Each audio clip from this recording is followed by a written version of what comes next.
Ma'am, with all due respect, this is a live fire qualification range, not a museum. Are you sure you can even lift that thing? The words, slick with sarcasm, echoed across the dusty firing line.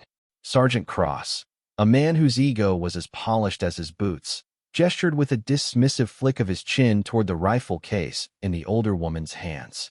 A ripple of nervous laughter spread through the line of young soldiers, each one eager to align themselves with the authority of the moment, each one a mirror of Cross's casual cruelty. They saw what he saw, a woman past her prime, with silver threading her dark hair, her frame slight and unassuming. She wore a simple vet patch on the shoulder of her worn jacket, a meaningless token in their eyes, a souvenir from a forgotten war. But the woman, Morgan, offered no reaction.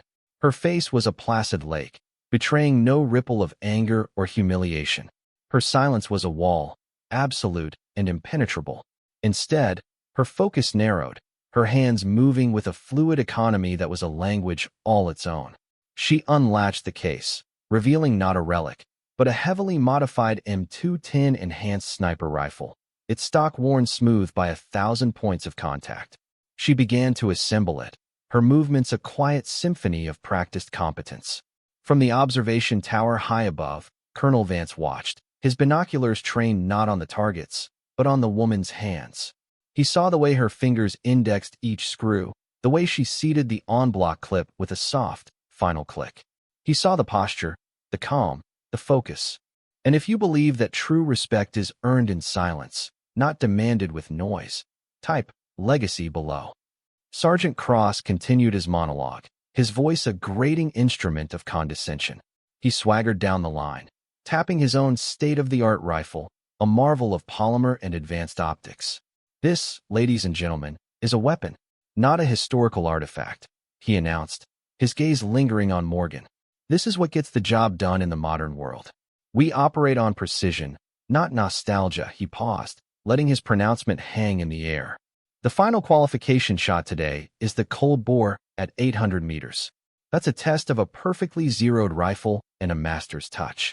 It separates the shooters from the storytellers. His implication was a hammer blow, crude and obvious.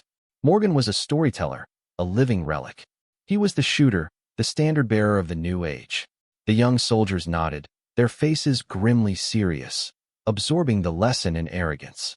They saw a woman out of her depth, a civilian tourist on a warrior's holy ground. They saw her quietness as weakness, her age as liability. Morgan, however, was deaf to the noise. She was in her own world, a sanctuary built of process and discipline. She lay prone, the rifle settling into her shoulder as if it were an extension of her own bone and sinew. Her silence was not empty, it was full.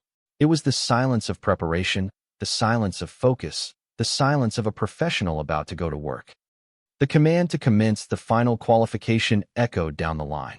One by one, rifles cracked, the reports sharp and angry against the vast, open sky. The air filled with the smell of cordite and the anxious energy of performance.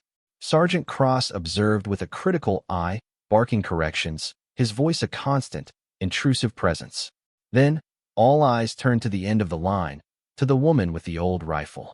A sudden gust of wind swept across the range, kicking up dust devils and making the distant heat shimmer. Cross smirked. An impossible shot, now made doubly so. A perfect excuse for failure. He was already composing the speech he would give, the one about how fundamentals matter more than old war stories. But Morgan did not fire.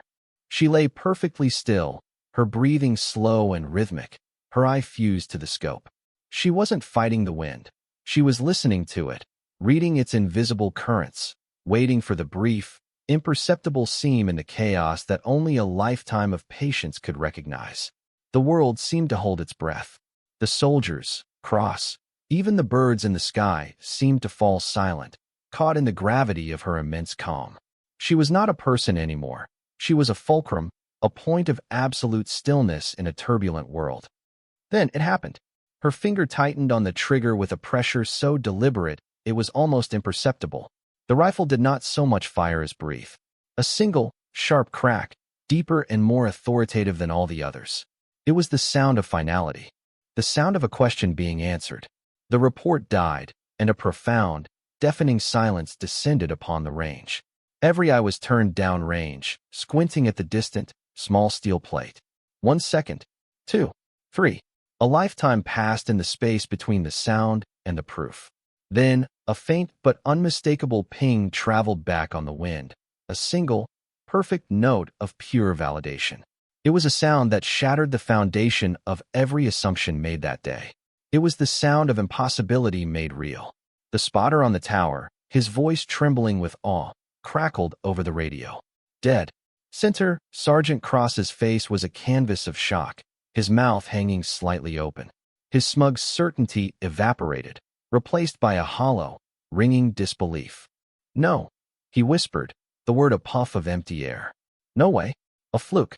It has to be a fluke, but it wasn't the word of a confident instructor.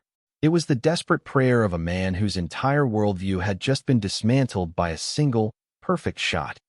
The heavy door of the observation tower creaked open, and Colonel Vance began his descent. His steps were measured, each one landing with a weight that seemed to silence the very dust motes in the air. He didn't look at Sergeant Cross. He didn't acknowledge the stunned soldiers. His eyes were fixed on Morgan, who was already methodically disassembling her rifle, her task complete. He walked past the line of modern weapons, past the men who wore their competence like a costume, and stopped beside the prone form of the quiet woman. He knelt, not in supplication, but in a gesture of shared space, of mutual understanding. He didn't look at her rifle. He didn't mention the impossible shot. He simply pointed a single, steady finger at the small, faded patch on her shoulder. The patch Sergeant Cross had mocked. The patch the young soldiers had dismissed. It was a simple design, a winged dagger over a field of black, meaningless to the uninitiated. But to those who knew, it was a sacred text.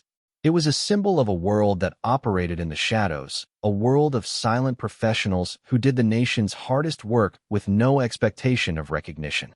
Colonel Vance rose to his full height, his gaze sweeping over the assembled soldiers, finally landing on the pale, shaken Sergeant Cross. His voice, when he spoke, was not loud. It was low, cold, and heavy with the weight of undisputed authority. Sergeant, he began, the word ablaid.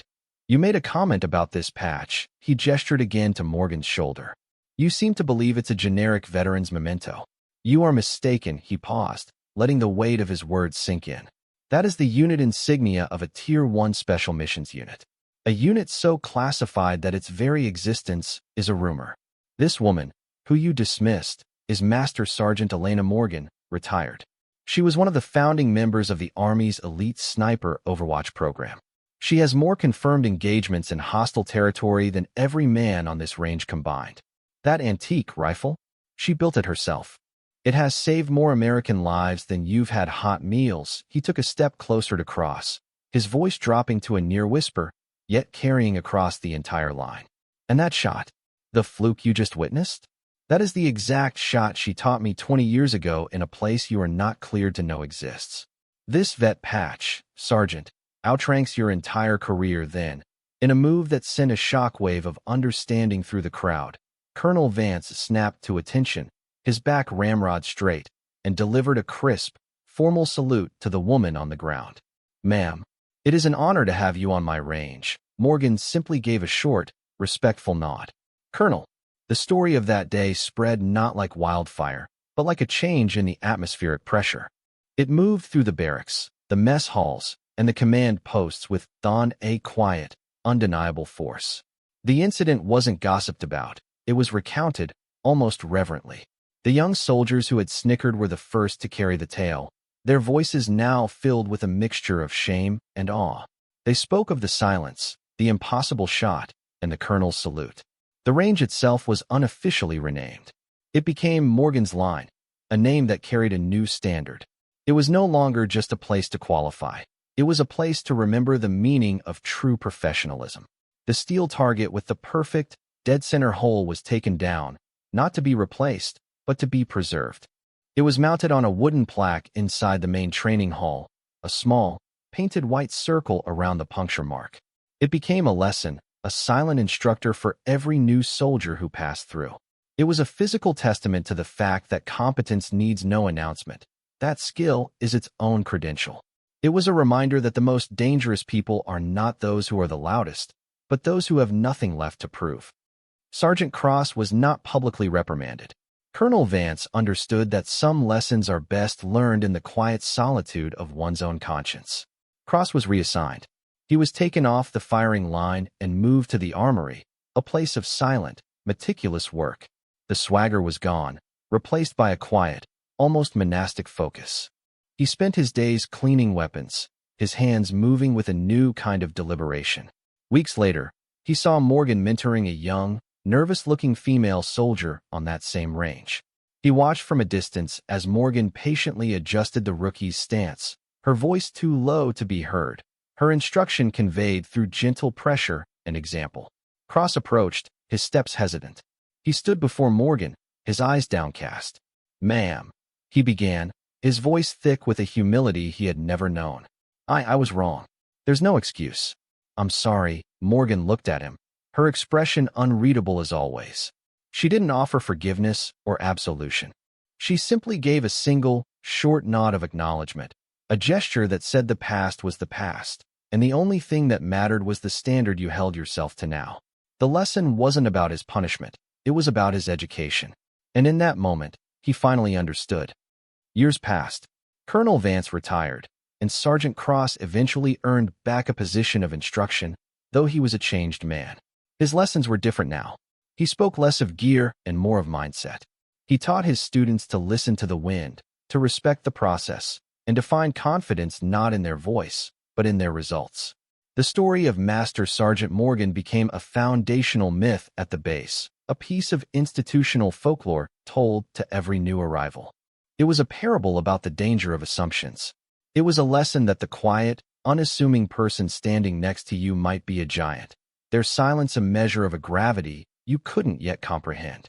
The legend wasn't about a single, incredible shot. It was about the culture that shot created. It fostered a community that valued demonstrated skill over boastful claims, a place where respect was a currency earned through precision, discipline, and a quiet dedication to the craft. It proved that true strength doesn't need to announce itself. It is simply felt by its presence. The legacy of that day was not etched in stone or recorded in official histories. It lived in the quiet competence of the soldiers who came after. It lived in the respectful silence on the firing line, in the focus on the fundamentals, in the understanding that the most profound statements are often made without a single word. Morgan's actions left behind more than just a memory. They imprinted a standard of professionalism that rippled outward, shaping a generation of soldiers to look past the surface, to value substance over style, and to recognize that the loudest person in the room is often the most insecure. Her triumph was not just over one man's arrogance, but over the very idea that worth can be judged by appearance. True legacy isn't what you achieve for yourself. It's the standard that continues forward in your absence, carried by those you inspired. It is the quiet, undeniable proof that character is not defined by the noise you make, but by the silence you command. For more stories where quiet competence triumphs over loud assumption and where silent discipline defines their worth, subscribe to Unknown Heroine Stories.